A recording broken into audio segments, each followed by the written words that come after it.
On a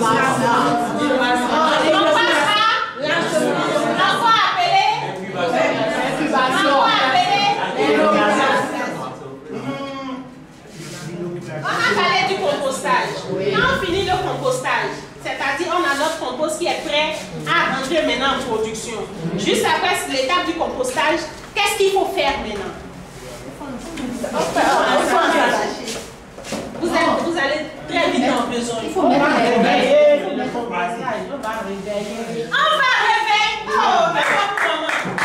Et ça, un producteur qui se veut vraiment, qui mérite le nom de producteur géant et qu'on ne va pas être n'importe qui. Donc vous devez être quelqu'un qui agit d'esprit. Ceux qui ne sont pas encore venus, pour des raisons ou pour d'autres raisons que vous connaissez, de près ou de loin, essayez de leur dire, ah, les rencontres de géant éco là, si tu veux vraiment prendre ta culture de champignons au sérieux, commence à venir au rencontres. En détail, il y a des gens même là, ils se hasardent, ils utilisent des micro-ondes pour sécher les champignons. Vous voyez les champignons noircis. Quand ils viennent, moi je commence à crier au fur et à mesure. J'élimine ceux qui sont noirs. Je prends ceux qui sont bons. Il dit, pourquoi j'ai trié? Pourquoi j'ai trié? C'est parce que je veux ta qualité. Ça, si ça rentre dans la bouche de quelqu'un, ou bien quelqu'un voit ça avec ses yeux, il va encore acheter nos produits. Mais s'il n'achète pas nos produits, qui paie? Mais c'est toi qui paie parce que moi je vais plus vouloir que tu m'envoies des champignons. Tu vas dire tout ce que tu veux. Mais il dit, mais je t'avais prévenu. Donc la qualité alimentaire, il faut prendre soin de ça. Ce que vous voulez présenter au peuple, à la ville, il faut prendre soin de ça. Parce que si quelqu'un n'accepte pas ça, la personne ne va pas venir vous voir avant de dire à quelqu'un que c'est mauvais. Il va dire à son ami, ah, tu sais, tel produit là, telle marque là, c'est pas bon, il ne faut jamais acheter ça.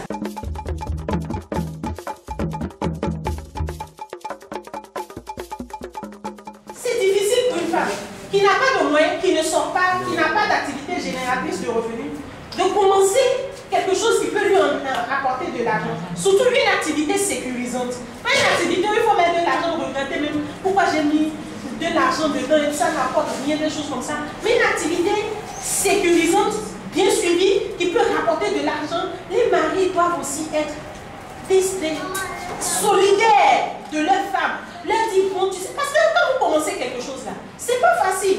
Il y a des moments d'hésitation, il y a des moments de découragement.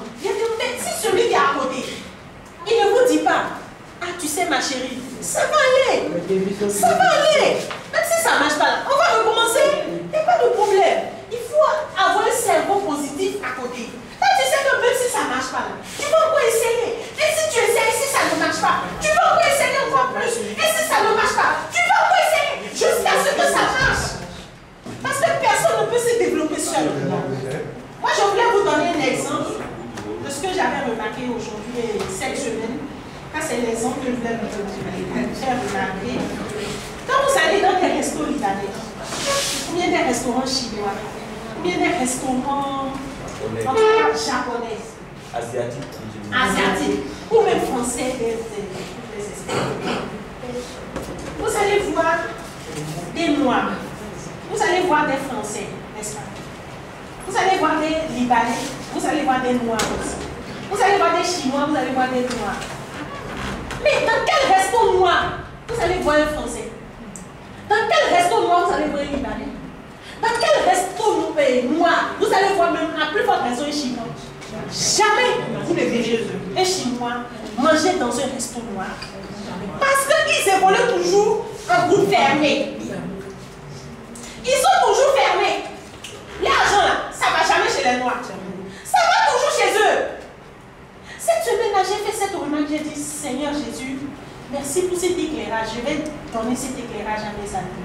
Le projet que vous avez lancé, c'est un projet vraiment géant.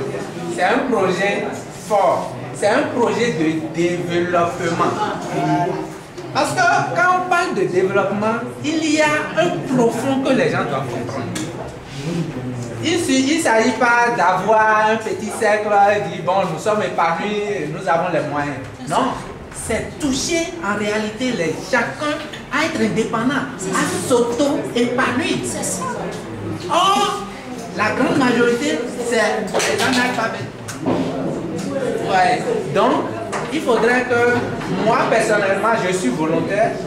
Je voudrais dire que si on peut essayer d'asseoir, genre un comité pour travailler dans ce sens et transformer ces modules-là en langue. On n'a pas besoin forcément d'avoir du poisson dans son plat avant de manger sain et équilibré. Et c'est à nous de porter l'information à nos parents qui sont encore dans l'ignorance, qui jettent les bagages de maïs, qui jettent peut-être, il y a même des scieries qui jettent même la scierie. Parce qu'ils ne savent même pas où on est. Et tout ça là, c'est de la richesse qu'on jette à la poubelle. Parce qu'on ne sait pas. L'ignorance, c'est la pire des maladies. Donc il faut lutter contre ça. Tout le temps se faire former. Comment je vais faire pour m'améliorer, augmenter mon savoir. C'est ça. Donc sur ce, je vais vous inviter à prendre part à la séance de dégustation.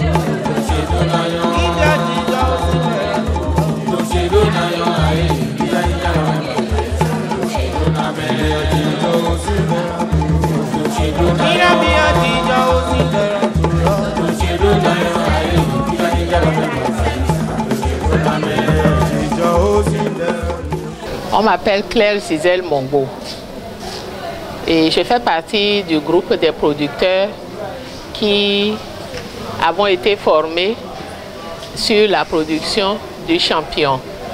Donc aujourd'hui, c'est la première rencontre entre producteurs de champignons après la formation. Et c'est une occasion, ça a été une occasion pour nous d'échanger encore sur la formation que nous avons reçue, de nous rafraîchir la mémoire sur ce qui a été dit au cours de la formation, tant à la théorie, à la phase théorique qu'à la phase pratique. C'est aussi une occasion pour nous de nous retrouver encore entre nous, producteurs, et de projeter comment nous allons pouvoir, pour nous qui n'avons pas encore commencé la production, comment nous allons pouvoir mobiliser les fonds et commencer effectivement à produire pour être réellement partisans du groupe des producteurs de champignons. Je trouve très importante cette rencontre parce que moi, particulièrement, ça m'a permis de rappeler certaines choses sur lesquelles je n'avais même pas encore mis mon attention si il se devait que j'allais commencer par produire et qui pourrait m'induire en erreur, peut-être faire des erreurs dans la production. Donc comme ça, je suis encore partie plus aguerrie. Je suis Mohamed Wabi, inventeur de la marque Paracel Bio, qui n'est rien d'autre qu'un assaisonnant aux 17 épices naturelles, salées, iodées et sans additifs, qui permet à nos ménages de préparer en évitant les cubes, le sel rouillé et les épices riches en résidus de pesticides. Je suis ému de constater que les ménages sont conscients de la sécurité alimentaire.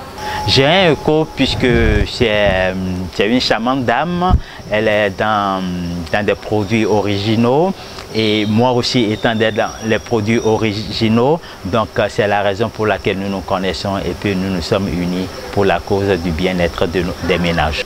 Si nous avons essayé de contacter 100 ménages aujourd'hui, je pense que demain, ils nous amèneront chacun 10-10. 10-10. poissons, vous imaginez. Et c'est comme ça là que nous allons coloniser tous les ménages de notre État et au-delà de notre frontière. Mon produit Paracel Bio est un assaisonnant. Par sa composition est constitué du sel bio qui n'est rien d'autre qu'un sel marin obtenu dans les conditions naturelles sous l'effet des rayons solaires, du vent et du sol argileux à partir de l'eau de l'océan Atlantique, soumis aux rayons solaires pour être enrichi à la vitamine D3, tamisé pour être servi à nos ménages, auquel a été imbibé de 17 épices naturelles qui est constitué de l'ail, du gingembre, du basilic, du thon, du thym, du citron, du citronnelle. Et ce produit est soumis au contrôle du laboratoire de notre État béninois LC2SA et certifié par l'ANM sur les références 02 ANM 2017. Nous sommes à la fin de la première journée de dégustation des plats à base de champignons et nous avons comme premier essai fait une première réussite. En ce sens-là que nous avons décidé, comme vous le savez, d'intéresser les premiers acteurs de la chaîne de production de champignons, c'est-à-dire les producteurs. Donc nous voulons qu'au fur et à mesure, nos producteurs soient des réels consommateurs, soient les premiers ambassadeurs de la consommation du champignon dans leur entourage, dans leur environnement immédiat et lointain. Donc nous devons au fur et à mesure les motiver, les former, leur montrer quels sont les éléments nutritifs, quelles sont les raisons intéressantes pour lesquelles les Béninois doivent intégrer le plus rapidement possible les champignons séchés, les champignons frais à leur habitude alimentaire. Leur réaction était très bonne. Ils ont compris que c'est par eux d'abord que le travail de publicité, de communication, de tous les bienfaits du champignon doivent commencer. C'est par eux que tout commence. Parce que c'est eux qui en produisent, donc c'est eux qui doivent être les premiers consommateurs. Et nous invitons tous ceux qui ne connaissent pas le champignon, qui ne connaissent pas ce délice de la cuisine, à venir pour la prochaine édition qui sera dans 2 semaines. Donc prenez le rendez-vous et on sera ensemble pour partager de très bons moments.